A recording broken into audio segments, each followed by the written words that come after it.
I'd been on the road for 12 months with the support of the MUA to build this movement for the Uluru Statement. And I thought one of the most powerful things I could do was share with the Australian people some of the voices of the wonderful Aboriginal and Torres Strait Islander people that I'd met around the country, to help people to listen to the ordinary but extraordinary voices of our people that they wouldn't normally hear. This is just beautiful. This is heart politics, and that's where we need to be. There's 20 Aboriginal and Torres Strait Islanders interviewed in my book, and there's a couple of things in common to all of those stories. All of them have experienced racism, have had to live with and survive the effects of that racism, you know, the intergenerational trauma, what's happened to their families. And also what was in common was the hope. It wasn't lamenting the issues of the past, it was the truth. It was, this is what has happened to us, and this is what we want to do about it, and this is what we want the Australian people to do to support us. I think it's because he experienced something so spiritual and emotional, it needed to be captured. That'll be one of those cornerstone books that people look back on in 50 years' time. It'll be a book studied by university students. The book is such an important tool in conveying the message to the people about the truth of Australian history and why a voice enshrined in the Constitution is so important about addressing unfinished business.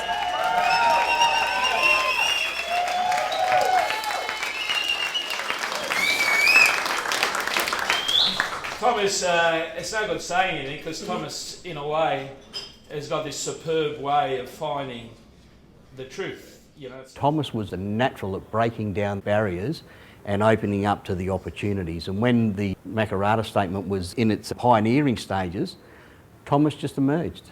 He was the guy for the job. Everybody said, this guy's got it and we need to get behind it. He became the voice, and I don't think there could have been a better person to do it. This book is a very good start for people to get a simple understanding of a collective desire for change. Many of the people that I interviewed talked about the importance of the union movement to our struggle, and that wasn't prompted. They remember, especially the elders, remember that unions are so important to social justice struggles, being there, walking with us for so long. The Uluru Statement is the first time that we were able to come together through a national process and say, well, this is how we want our rightful place to be recognised. And what it calls for is a constitutionally enshrined First Nations voice. So really it's a representative body, and if anybody should understand that, it's us unionists. We understand the structure behind unity, the discipline needed to exercise the leverage of unity, and the compromise amongst each other, you know, the consensus building to be able to use the leverage of unity. It's hard work, and right now we don't have that. The unions strategically were really important in supporting First Nations in ensuring that the Uluru Statement went across the country, and now, you know, people were able to touch the artwork, they were able to read the artwork, and that was a really emotive thing for people. They were able to experience it in real life.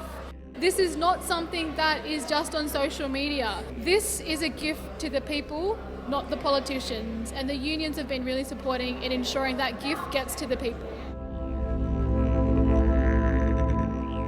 The Uluru Statement is actually a canvas. It's a beautiful artwork painted by Anagu lawwoman Rini Kulicha and several other Anagu women. Rini explained to me for the book that I've written that the artwork symbolises the different families coming from the north, east, south and west, the song lines, the chukupa, that then meet in the centre where the Uluru Statement is painted, which is where Uluru is. We are inviting the Australian people to support the reform for a First Nations voice. It's reasonable, it's doable, and it's the only option that First Nations have had a consensus on. So for politicians to then go and say, oh no, that's too much, is simply not an option now. You cannot recognise First Nations unless they have an input into that, and the Uluru Statement is that input and that mandate. Aboriginal and Torres Strait Islander people have no voice. Our democracy is terribly flawed. You've got a few loud right-wing people that are dictating, you know, the way that this country goes at the moment. Aboriginal people don't come to the economic table of this country as paupers. You're doing very well out of all our stolen minerals and resources. So the best way for proper reconciliation to happen is to have a voice enshrined in the Constitution and constitutional change that recognise Aboriginal people, not for 60,000 years, even a lot longer than that. What Thomas talks about is so important for us to understand. We're union people, we fight for human rights. If we can't grant dignity to a bunch of people who've been around continuously for that long, then that's a real poverty on our part, isn't it? The book has been a very important tool to move the movement forward towards a referendum. Constitutional voice will require a referendum to enshrine it. And we're not naive enough to think that that's going to be easy. Only 8 out of 44 referendums have been successful in this country. Only 3% of the population are Indigenous. Less than that 3% of the population actually are enrolled to vote and are able to vote because of poverty or living in remote areas. And then, a lot of Australians don't know, our Constitution have the race power, section 51(26), that allows the government to make special laws about Indigenous people, and history has shown often to our detriment. And so the constitutionally enshrined voice is about restructuring that imbalance, so that we have more power to affect the decisions that are made about us.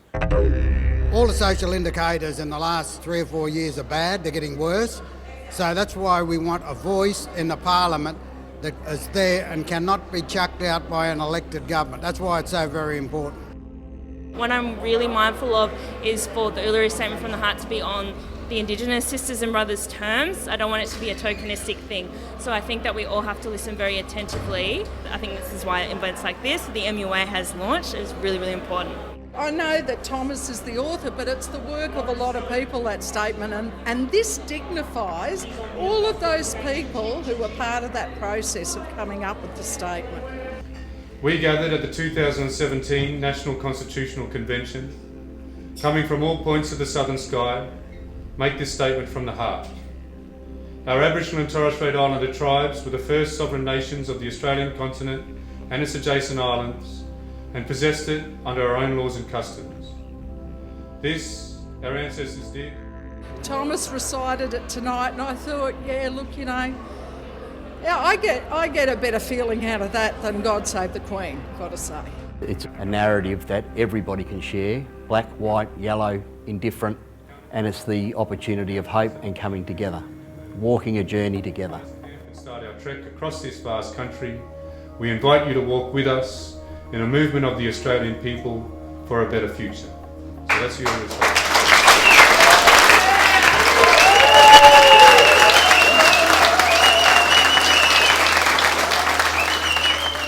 Well, the next step, we have to consolidate. We have to get behind the Indigenous people of this country and deliver for them the justice that they so rightly deserve.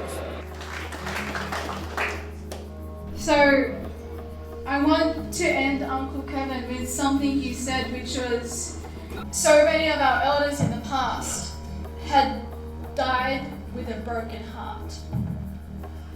As a millennial, as a young First Nations woman, I refuse to let that be the fate of our people today.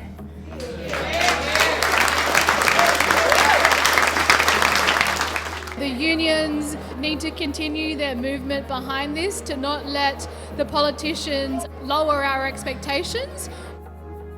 That this movement is being led by First Nations and the unions are supporting that movement.